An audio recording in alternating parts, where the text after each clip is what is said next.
to build strong network. Ready ka na ba? Yeah. Gaano ka ka-ready? Very good. Ha? Kumbaga, dapat pa na ito, tinuturuan ito sa mga... Pagpaliban mo natin ito. Ha? Kasi baliwala ito kung hindi natin gagawin. Tama? Kailangan talaga how to build a strong network. Nandun pa rin yung tinatawag natin. Kailangan alam mo yung tinatawag na deepest why mo.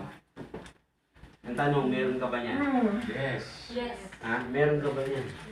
Iyak mo ba? Oh, hindi siya deepest why. Hindi siya galing sa puso eh. Di ba? Alam ko naman, per individual dito, meron talagang hinuhugot. Nakala lang natin, nakasmile, masaya, pero yung pala, may mga hugot yan sa family natin, sa kung saan man, sa personal. Tama po ba? Okay? Kailangan ikaw, alam mo muna yung tinatawag na deepest why mo. Ngayon kung ikaw, nakakuha ka ng downline mo ng mga bago, syempre mag-goal set kayo. Paano makukuha yung tinatawag na commitment niya? Na talagang mag-aano siya sa'yo, magbibigay siya ng commitment sa negosyo na to. Para maabot talaga yung tinatawag na goal niya. Okay, paano mo gagawin yon?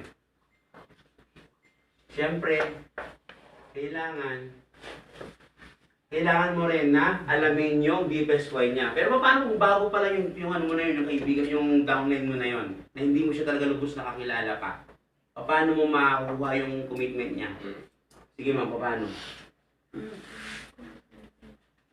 Paano mo makapalabas yung commitment niya? Alam mo ba? Hindi. Paano mo mindset? Ano pa? Follow up every day. Follow up every day. I-goal set. Paano mo siya i-goal set? Hindi, kailangan mong palabasin yung commitment niya sa pamamagitan na kailangan alam mo yung deepest why niya. Pero sabi ko nga, bago yung tao na yon. Sa tingin mo, magtitiwala siya kagad sa'yo na sabihin niya sa'yo yung deepest why niya? Hindi, di ba? Oo, hindi, di ba? Tatawanan ka lang nun. Ba't mo sabihin sa'yo yung mga problema ko? Basta nag-join ako sa'yo, mayamanin mo ako. Di ba? Pero siyempre doon natin masusukat ngayon kung ano yung commitment ng tao sa atin. Okay? Paano ba palabasin yun? Kailangan ikaw mismo muna magsimula na ilabas mo sa kanya yung deepest why mo. Tama? Yes. Na maaring ibigay mo sa kanya yung mga problema. Yung kung bakit ka nag-join, yung dahilan mo kung bakit mo ginagawa to. Nang sa ganon, magtiwala rin siya sa'yo, tapos sa kanya ilalabas sa'yo yung mga mga hugot niya. Kuha mo ba yon? Para pag sa ganon, ibibigay niya sa'yo yung commitment mo. Ay, commitment niya. Yan. Commitment niya kung part-time o full-time. Okay? Ayan. Ngayon, ganito lang yan. Siyempre, kailangan mo lang ditong maghanap ng tinatawag na agila. Di ba? Ikaw, tanungin ko, tulungan ninyo ako dito kung ikaw mismo kaya mo maghanap ng agila. Okay? Una, agila o yung leader mo. Sige, tulungan mo ako. Dapat ano yung qualification ng agila na hinahanap mo? Aggressive. Ha? Aggressive. Okay. Agresibo. Ano pa? May ambition. Oh, may ambition. Masipag. Hard work. Ano pa? Kanina. Iba yung loyalty. Hindi. Paano mo masasabi yung loyalty siya? Loyal siya. Ayaw niyang magpa, sa iba. Oo nga, pero siya nag-umpisa pa rin siya dito.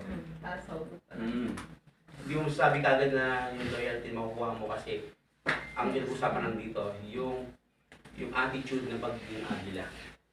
May pangalan. Oo. Oo, kasi di ba kung nag-invite ka, masasabi mo ba na etong tao na to? Ba, eto na yung agila ko sa'yo. Di ba? Eto na. Tapos pag mga isang linggo lang, kasi yung agila mo? Nawala, butik pala. Di ba? Naging pato, kala ko agila, pato pala eh. Oh. Ayan, dapat kasi baliw yan. Baliw. Ano pa? Gigil. Ano pa? Ito, importante to. Dapat excited dyan. Paano excited? Hindi mo pa pinapa-attend ng training, nandun na kagad nakaupo. Siya na yung nagkukusa sa yung tumatawag, pinapalog, apply! Attend tayo yung training! Di ba? Tapos karamihan dyan, meron yung tinatawag na yung may mga needs. Potential din yung meron siyang man din siya. Yung meron din siyang pera. Okay? Kasi pag may pera dito, ang tawag sa intindihan yung negosyo na to, ay grabe. Talagang kaya niya magtuloy-tuloy dito. Kasi bakit meron pang galaw? Ano? At saka syempre, pag yung tao na yan, meron niyang pera, ang contact niyan, ganun din. May pera. Tama? Mas mabilis. Eh, paano naman pag walang pera? Paano naman pag walang pera? Pero alam mo, may pangangailangan siya na talagang, alam mo, makikita mong potential siya. Kailangan mag-diskarte.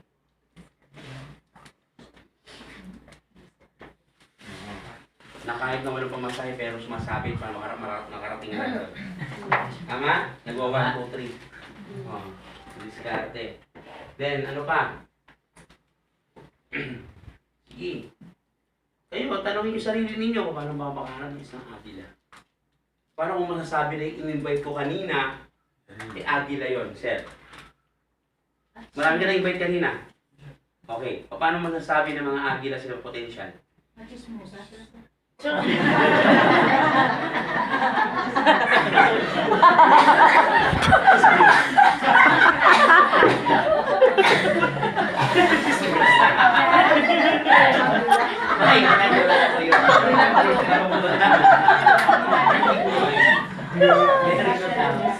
Ano ba yung dapat natin gawin, di ba?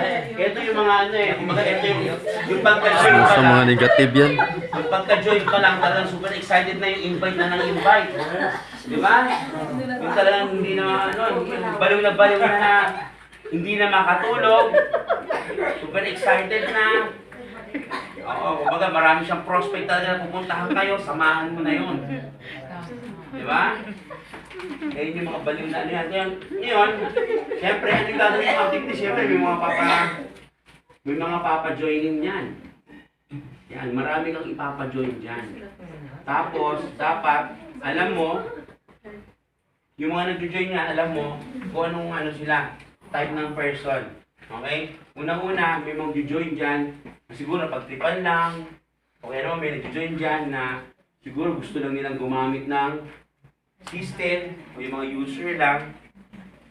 Kaya naman, may mag-join dyan, siguro gusto lang nila magbenta ng ng ticket, di ba? Mag-bills payment, yung mga seller. Okay, magbebenta ng mga produkto. Okay? O kaya naman, meron din nag-join yung tinatawag na builder. Okay? Yan na nga, hanapin mo ngayon dito sa mga napa-join mo. Dahil hindi lahat yan talaga magiging agila. Kuha mo? Ngayon, gagamitin mo dito yung tinatawag nating Pareto Principle 20-80. Alam mo yun? Kasi siyempre, itong mga user and seller na to, pwede mo silang turuan. Di ba? Pwede mo silang gabayan. Pero yung time mo na ibibigay sa kanila, hindi mo dapat ibubuhos doon. Kasi masasayang yung oras mo. Dahil, kumbaga maging stagnant ka na, nandun ka lang. Hindi ka mag-grow dito. Pero ganun pa man, hindi mo sila pwedeng iwanan, kaya kailangan gabayan mo pa rin sila. Kaya yung time mo ngayon, bibigyan mo sila na is 20% of your time. Tama? Okay. Then, paano naman pag nakita mo na yung tinatawag nating builder na potential? 80% of your time, ayan talaga yung, kumbaga, yan, kasamahan mo, kahit saan magpunta yan. Lahat ng invite yan, tututukan mo. At eto na yung time na siyempre, sabi nga kanina, di ba? Dapat daw, very fast. Mabilis ka maghanap dyan. Connect, then select. Okay? Pag nakita mo na tong builder na to, dun na yung time na mag-slow down ka na. Mama? Bakit? Kasi tututukan mo na yung tinatawag mong agila. Pag lumabas na kasi yung agila na yan, okay? Pag lumabas na yung agila na yan, hahanap ka lang ng dalawang agila mo. Mama? Pag nakuha mo na yung dalawang agila mo na yan, tututukan mo na yan, ikakadi mo na yan, huwag papabayaan yan. Kasi bakit ka mo? Lahat dapat ng mga tanungan yan, lahat ng mga tulong yan, kailangan nandun ka sa tabi niya. Para hindi siya maligaw at hindi niya, kumbaga, gabay na gabay mo dapat yan. Okay? Kasi, sobrang kabaliwan yan, ganun din gagawin yan. Marami rin yan i-recruit, marami rin yung papapayin. Tutulungan mo siya ngayon maghanap ng tinatawag na agila niya. Okay? Yun na nga. Yan. Habang hinahanap niya yung agila niya, syempre, kumbaga, ito na yung dinuduplicate mo na siya. Lahat ng mga invites niya, ang kakausap niyan, ikaw muna lahat. Tama? Ikaw muna lahat ang kakausap niyan. Ayan. Pero, ito yung susundan mo. I do. You watch. Okay? Diyan ka lang muna. Ako 5%. Pero, dapat nasa tabi lang kita. Kasi kung ano yung sinasabi ko ngayon, gagayahin mo lang, i-duplicate mo lang. Okay? I do, you watch. Okay? Ito si friend A yan. Ngayon, pag nakita niya na ngayon, yung agila niya, syempre, siya na yung magtutok dito, pero kayong dalawa. Tutulungan mo pa rin siya. Okay? Friend B niya yan. Ito na si B. Tapos, ganun din yan. Marami rin makapain yan, value din yan. Ngayon, sa lahat ng mga dito, syempre, tutulungan mo siya. Ito na yung time na I do, you do. Dalawa na kayo. Okay, maaaring siya yung nagpe-present, nag-i-intro sa'yo, tapos ikaw na yung magpe-present. O kaya naman, pag medyo marunong na siya, siya naman yung magpe-present, at ikaw naman yung mag-close. Okay, magtutulong kayong dalawa dyan. At pag dumating na to, yung isa, nakita na niyo dito. Ngayon, ang titingin dyan, syempre siya, pati si upline, at ikaw. Tututukan ninyo yung tatlo to. Tutulungan ninyo yung tatlo to. Okay? Yan. C na yan. Pero dito this time, imo-monitor mo na lang sila kasi titignan mo na lang sila. You do, I watch. Yan. Pero nakamonitor ka pa rin. Ngayon, ito na yung time na pwede ka na lumipat sa kabilang linya mo. Kung makukuha mo na tong group, ano na to, tao na to, yung agila mo, makita mo rin. Kasi syempre, di ba, nag-slow down ka lang naman, di ba? Pero continuous pa rin naman yung pag-i-invite mo. Tama ba? Okay. Pag nakita nyo ito dito, kung ano yung ginawa mo dyan, gagayahin mo lang naman din ulit dito.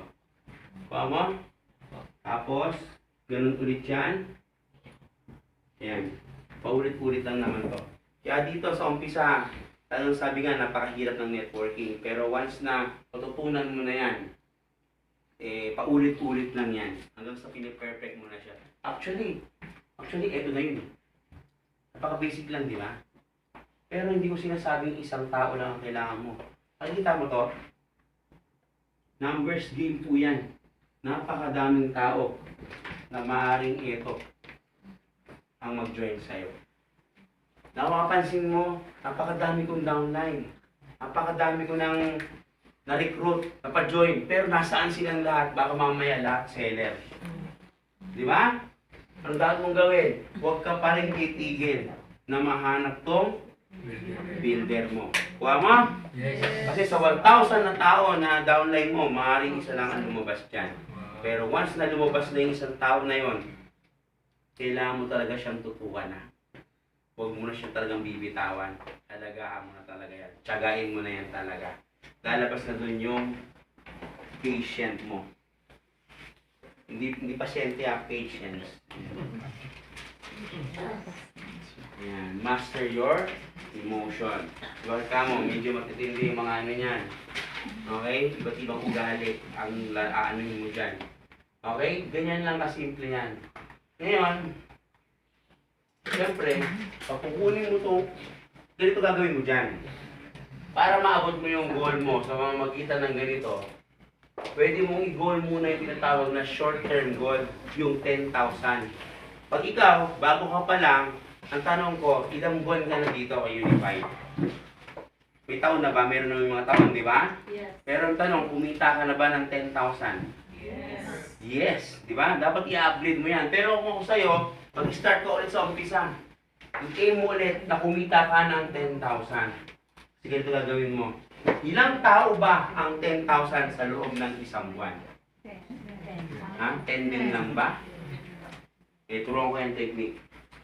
Unang-una, syempre, gagawa ka muna ng tinatawag na prospect list. Yes. Yan. Meron ka ba yan? Minimum 100 prospect list o yung tinatawag na warm list mo. Iba pa yung cold list na hindi mo kakilala ha. Okay. 100. Meron ka ba yan?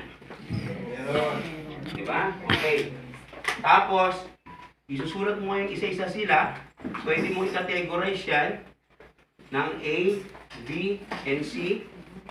Kung saan dito yung mga may potential mong invite.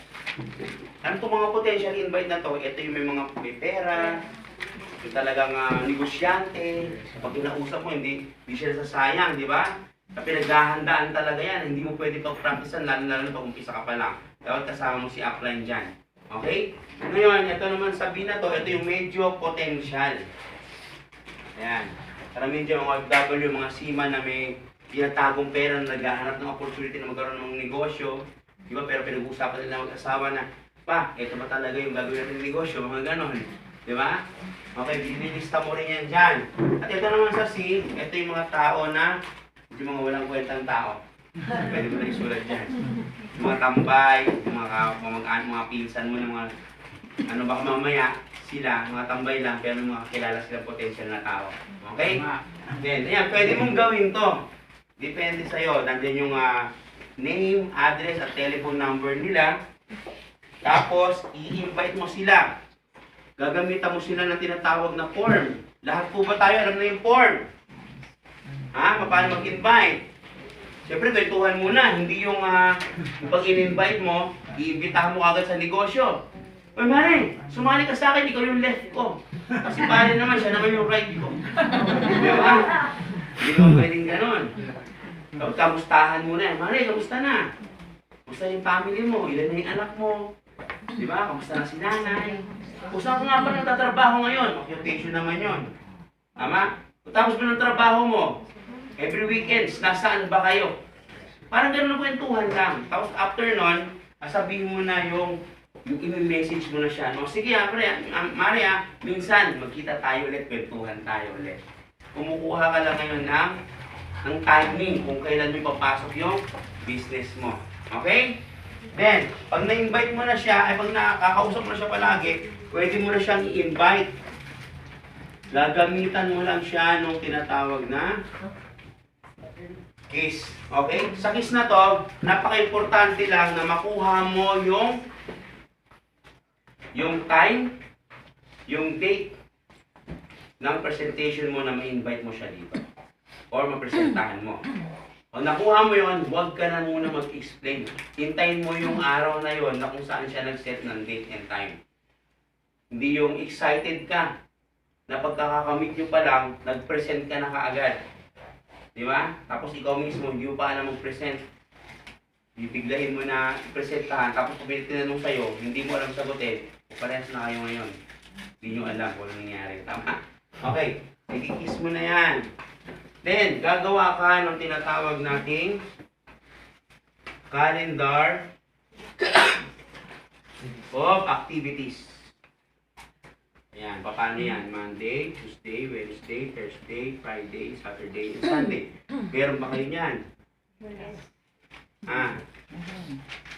Yan, dapat meron po tayo yan. Bakit? Dito mo malalaman ngayon kung bakit hindi ka kumikita kasi walang laman to. Wala ka palang kinakausap. Okay? Saan mo kukunin yan? Dito sa invite mo. For example, bibigyan mo ng quota, sabi nga, this is your business, this is your own business. Bigyan mo rin ng quota yung sarili mo. Okay? Pwede mong ikota yung sarili mo na nagsasampu sa loob ng isang araw. Ayan, araw-araw, may 10 ang kinakausap. Hanggang di mo naubos yung 10 na yan, hindi ka matutulog. Kaya mo ba yan? Kaya. Through text, through chat, o through activities mo. Ano yung mga activities natin? Yung activities natin, pwede ka mag one-on-one. Yan, one-on-one. Table talk presentation. Ano pa? Home party. Yan, ginagawa niyo po ba yan? Kasi diyan kayo kukuha ng tao talaga. Kailangan, alam mo si Rita. Kilala mo si Rita. Kilala niyo ba si Rita? Ha? Hindi?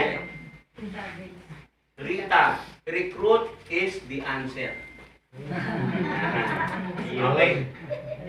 Tapos, meron siyang tinatawag na sa center, dadalhin mo dito. O kaya naman, yung kaninang ginawa natin, yung big event. Ayan yung mga activities na pwede mong gawin kung kakausapin mo itong mga to. I-schedule mo na. Ngayon, kung 10-10 sa isang araw, 5-5 sa isang araw, 20-20, depende sa'yo kung gaano kalaki yung goal na hinihit mo. Magkano yung hinihit natin goal? Muna is 10K muna a month. Tama? Okay. Pag 10K a month, sa loob ng isang linggo, kung mausap tayo ng ilang tao, ilan? 70 sa isang linggo pala nakausap mo. Ang tanong, ilan kaya ang potential na pwede mag-pay niyan? Isa. Masyadong confident. Isa lang talaga. Kaya pinag-ibisita natin kanina 50. Tapos, ilan mong join? Dalawa. Magkano yung venue? 20,000. Parang lugi. Ngayon, sino yung gusto ditong pag nag-invite, gusto mong follow up? Sino? Ha? Okay. Sa tingin ninyo, ang pag-follow up ba is 100% magiging successful? Ilang porsyento lang? 50% lang. Within 48 hours, pag na-excite mo yan, pag lumagpas yun doon, congratulations, wala na yan. Di ba? Ang hirap kaya mag-follow up. Alam niyo ba yun? Yes. May tipo nahihiya ka pa, Mari, kamusta? Hindi naman sa minamadali kita ha. Pero daw, mag-pay ka na ngayon. Di ba? Pero ito yung gusto kong tips eh. Kung bago mo siya dalhin sa isang event, dapat ikaw equip ka na. Na nag-i-explain ka na ng konti. Kung baga, ginigisa mo na siya. Diba? Ini-excite mo na. Para pagdating sa event, pay in na siya. Kung baga, ginigisa mo na, pagdating sa event, magic sarap na lang. Para siguradong pay in na doon. Kasi bakit ka mo? After ng presentation, nag-pay in na siya, hindi ka na mapapalo up. Bakit? Siya na mapapalo up sa'yo.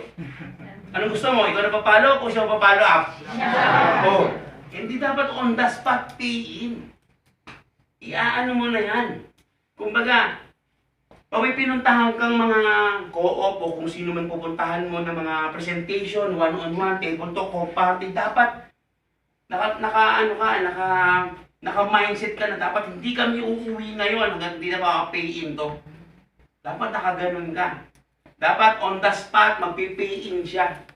Para sa ganon, hindi mo na siya ipapalo up para mag-pay in pa. Siya na ang papalo up sa'yo. Apply na naman susunod na gagawin. Wow, di ba?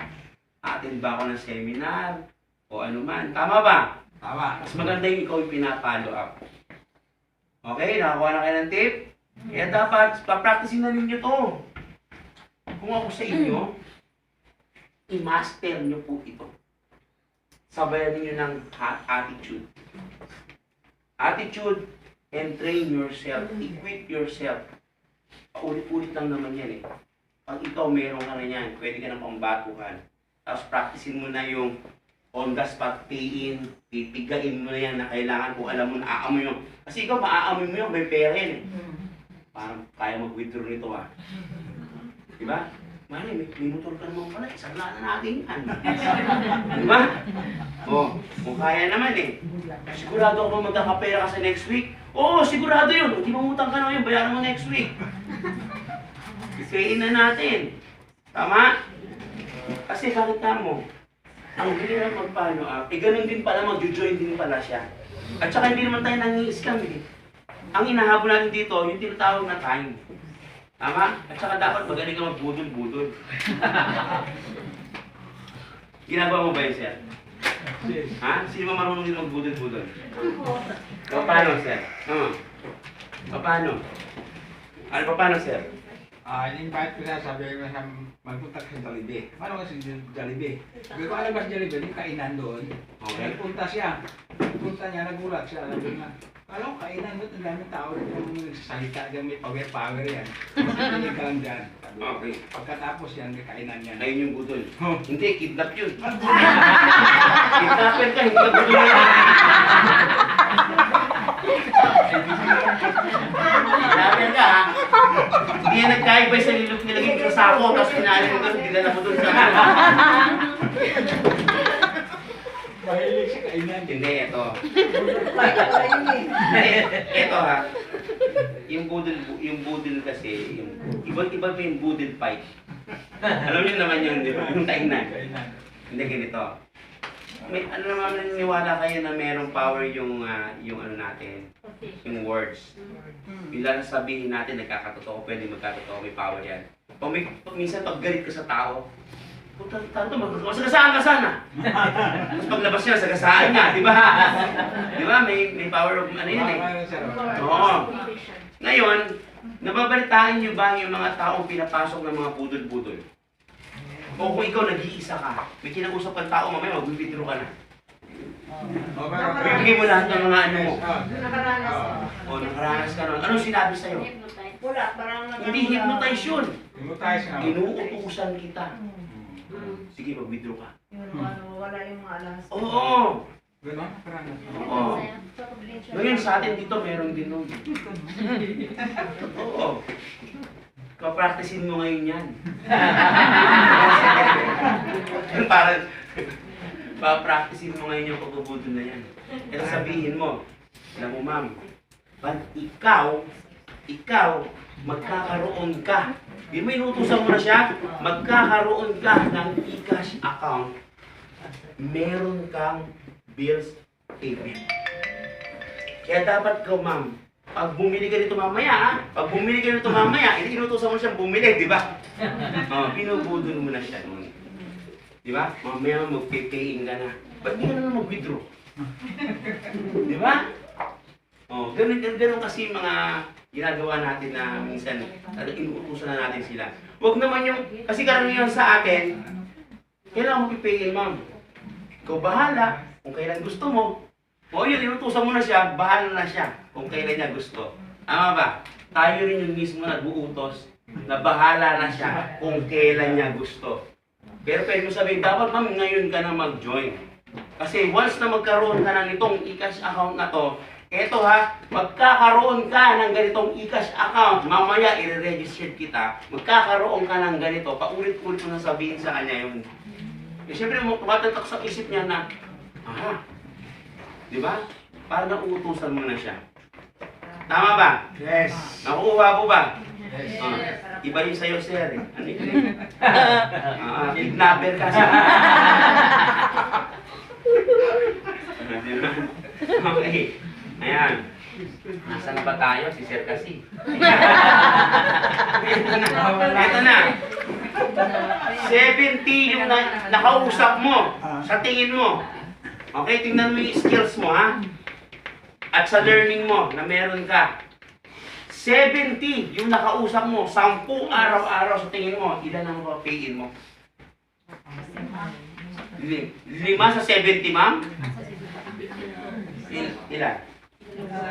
Ha? Ito. Dalawa. Kailangan talaga. Mahina talagang.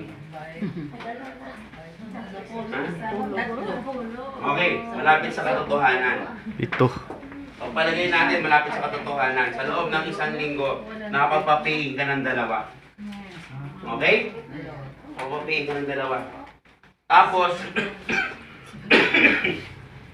uulitin mo lang yan ulit sa susunod na linggo. Dalawa ulit. Ikatlong linggo, dalawa. Ika-apat na linggo, dalawa. Ibig sabihin, sa loob ng isang buwan, may napapayin ka na 8 direct mo. Okay? Okay na ba sa iyo yun? Yan na. 8. Ilan na kinausap mo? 70, 70, 70, 71. Ibig sabihin, hindi ka talaga nagtitraining. Di ba? Ay kasama mo pa si upline dyan. Okay, ganito na lang. Tama nga, 8 sa loob ng isang buwan. Siyempre, unang-una, sa 8 na yan, direct mo yan, meron ka na kagad magkano? 8,000. Ilalagay mo ngayon yung 4 na yan, yung 8 na yan, sa left and right mo. Tama ba? Kung may 8,000 pesos ka na na direct referral, magpe-paying pa yan ng 1,500, 1,500, 1,500, 1,500. Magkano yan? 6,000 pesos. Tama? 6,000 pesos yan, magkano yung kinita mo? 14,000 sa loob ng isang buwan. Magkano yung kota mo? Oh, may sukli.